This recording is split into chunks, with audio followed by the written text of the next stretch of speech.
Eviction of protestors from the site of Manchester Airport's second runway. For those removed by bailiffs, today is the end of an uncomfortable 2 months campaign.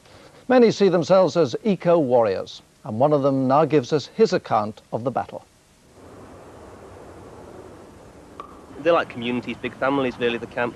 They all have, certainly a load of characters around the sites, and each camp has a few. You know, musicians, people with interesting background stories, bards, all sorts of people.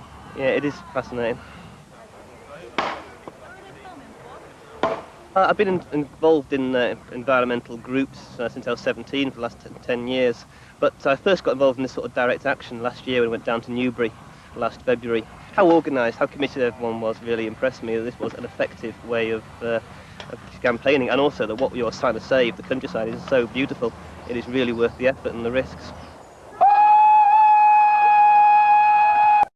Surprisingly, for an eviction, we actually had a tip-off when we were at.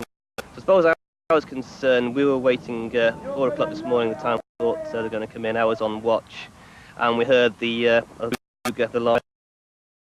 camp next to ours.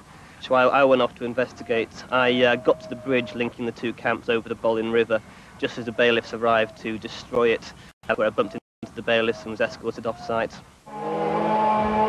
Walking off felt really bad, knowing I had loads of friends left behind, and not really knowing what was going to happen to them, not really knowing how badly hurt people had been at Zion Tree this morning.